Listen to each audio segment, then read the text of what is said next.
یہاں میں نے ایک نکاح پڑھا تھا سن 1980 کے آس پاس.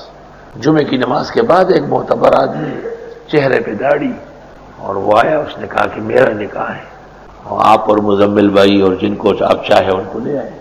ہم چلے گئے, وہاں زبردست قسم کی دعوت تھی, سینکڑوں مہمان بیٹھے تھے, آتے جاتے تھے. نکاح ہو گیا. یہ لڑکی کا والد ہے, یہ بھائی ہے, یہ چچا ہے, یہ ماموں ہے. 1 سال جب پورا ہو گیا تو میرے نام سمن آ گیا تھانے سے کہ آپ نے ایک نکاح پڑھا ہے جو کہ غلط ہے.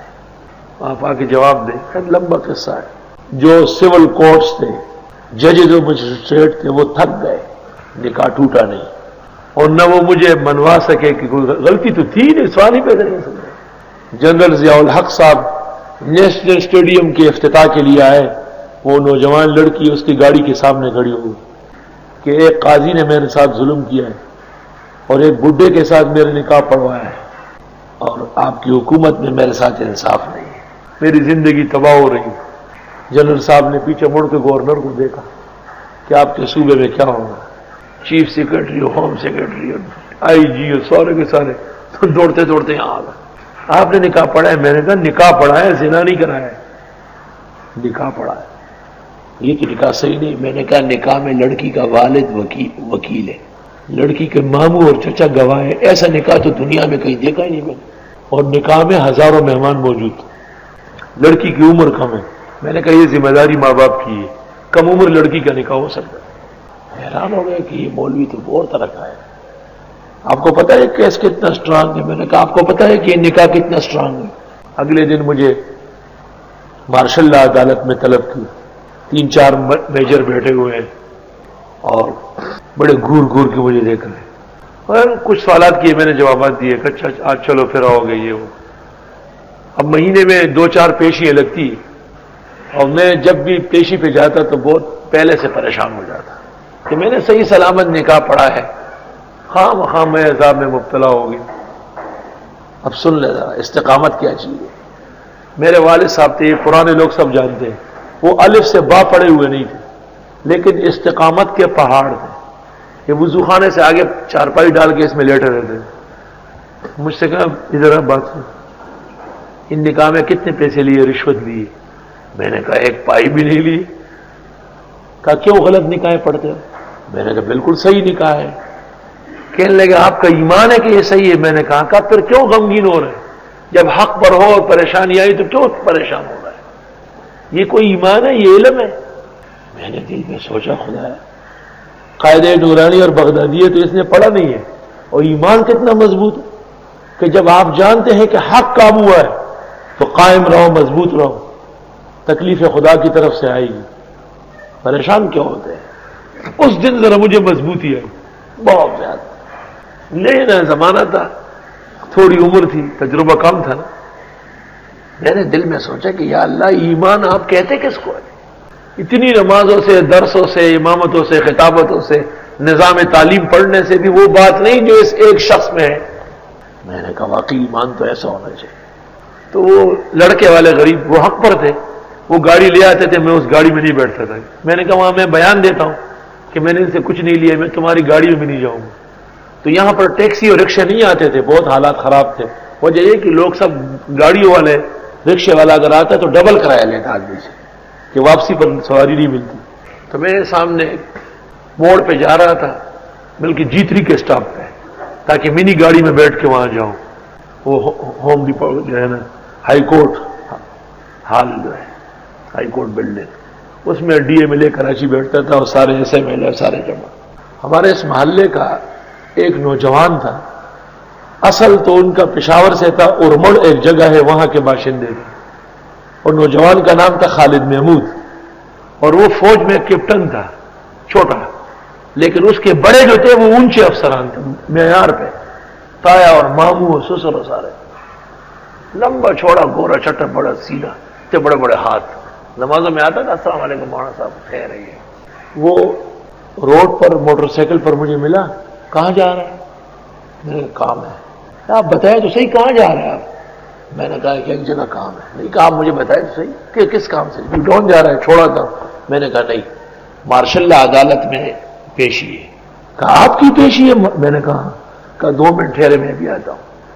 وہ مڑ کے موٹر سائیکل گھر لے گیا، وہ کھڑی کر کے فوجی وردی پہن لے کار نکال کے آ گیا، کہا بیٹھ جائے اس میں۔ جب گاڑی آگے روڈ پہ چلی گئی، بالکل سیدھی ہو گئی نا، تو مجھے کہا کہ آپ پورا قصہ اول سے اخیر تک مجھے سنائیں، کیا ہوا ہے؟ میں نے لیلا مجنون کی گردان سنائی، مجھے بڑی اچھی یاد تھی کیونکہ بہت پریشان تھا۔ جس دن وہ شخص جمعے کے بعد آیا تھا کہ میرا نکاح وہاں سے شروع کر دیا، چپ چاپ بالکل گاڑی بڑی تیز چلا کے وہاں پہنچا کے کھڑی کی۔ انہوں نے اس کو دیکھا، پٹے وٹے فوراً بڑا گیٹ کھولا، اس نے غصے میں گاڑی باہر ہی کھڑی چھوڑ دی، چالو گاڑی چھوڑ دی۔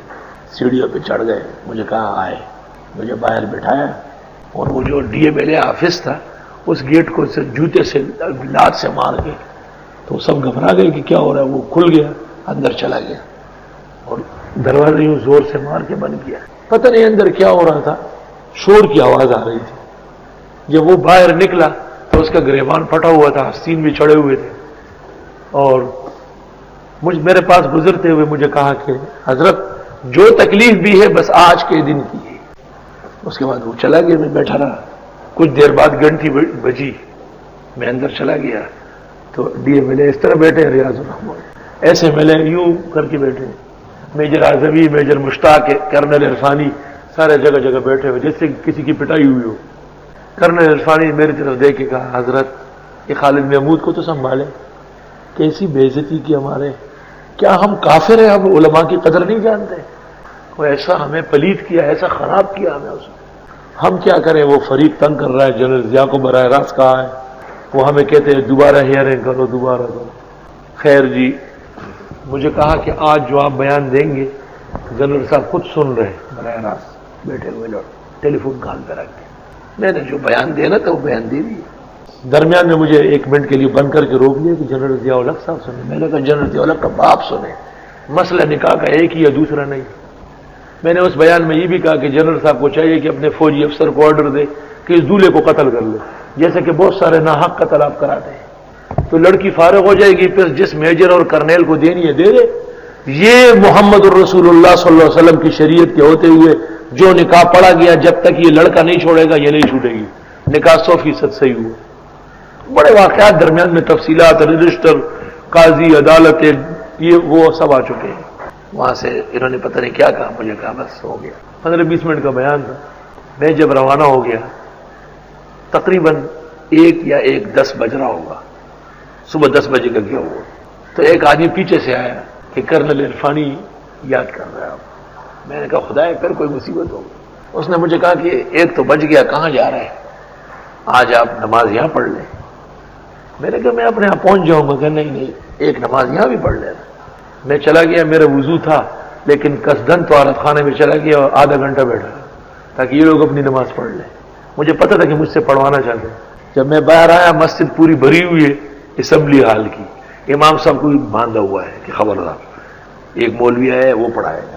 میں نے آ کے سنتوں کی نیت باندھی اور بڑی تفصیل سے سنت پڑھی۔